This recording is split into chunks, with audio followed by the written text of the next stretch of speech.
The Ironman experience is special. You've done this over 100 times, 120 plus times. What makes the event so special for you when you watch these athletes come down the finish line? Because each one's the first one. I don't put them all together and say, well, you know, I've done this many and this is going to happen on race day. New things are going to happen on this race day. So it's like my first one. And those people coming down the finish line, they're hearing me for the first time. I don't care if they've done 10 Ironmans, 20 Ironmans, or their first one. Here, they're hearing me for the first time. So that's why it stays exciting for me, because I treat it like it should be treated, that it's the first Ironman for me and them together. You make every experience very special for the athletes coming down the finish chute. What's so special about this year's race at IRONMAN Arizona for you?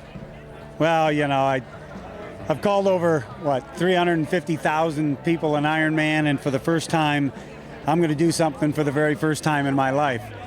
And that's call my son an Ironman when he comes through the finish line. He was 3 years old when I started this game of announcing Ironman. Now he's 27, and he decided last year when he was announcing with me to do the race. So a year of training, you know, an ex-minor league baseball player turned athlete, and it's going to be emotional. I mean, I know what he's gone through. I followed his baseball career, like my daughter's gymnastics career, and then all of a sudden, he's going to be coming down the finish line. So I don't know how I'm going to react. I may not be able to get it out. I mean, my wife said she was going to come up in the tower with me and go, you know what, if you start blabbering, I'm going to take the microphone and call our boy an Ironman. I said, okay, honey, that'd be great. So it's going to be very rewarding, gratifying, emotional. I don't know what it's going to be, because it's a first time for me. So Andy, you just went through the athlete check-in process, first time for you. Kind of describe that experience. It's interesting being on the other side of the fence. You know, after, I don't know, 6 or 7 Ironmans this year, working the race and a couple other 70.3s, you know, you prepare for what you need to do to announce and to be there for the athletes.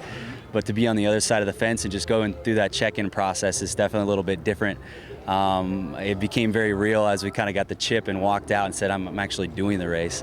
So it was definitely very interesting and exciting at the same time. So. Is that surreal, knowing that, you know, everyone else knows who your dad is and they look forward to hearing those 4 words, but to hear it with your name at the end of that, what is that? I mean, that's the special part of this, isn't it? Yeah, it's going to be a cool deal for our family, for my dad, for me, for all the Reillys out there. The first, I think, Reilly to do an Ironman. Yeah. And I don't quite know how the emotion will be for me, but I know it's going to be a special moment. I don't know if I'll grasp it fully at that time, but looking back, I think it's going to be one of the more special points in my life for sure. Well, you know, when you have children, you just don't know what direction they're going to take, and you never.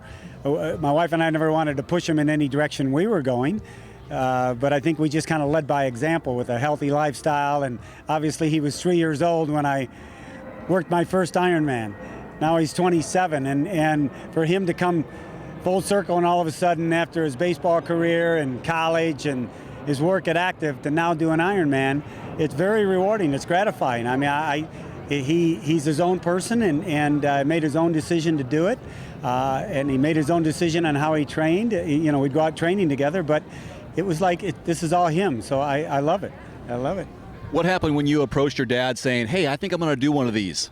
He just he just laughed. He just laughed. And when my buddies came and said, we're going to do this thing, he goes, all right, we'll see if you really know what this is about. So at first I think he kind of thought it was funny, and then we actually registered and started training, and then it started to become more real, and he's going, all right, okay, boys, we'll see how you do here.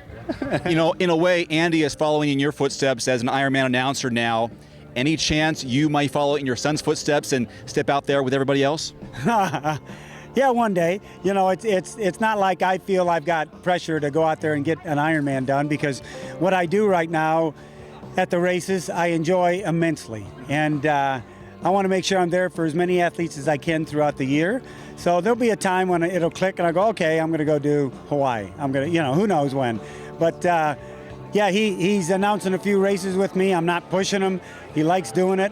He's still got his career at Active, and he still has other things he wants to do. But I don't know if he follows. Great. And maybe he'll follow in your footsteps and call your name as you come down the finish chute. That would be the only person I'd want in my life besides my daughter or my wife to call me an Ironman. It'd be my son.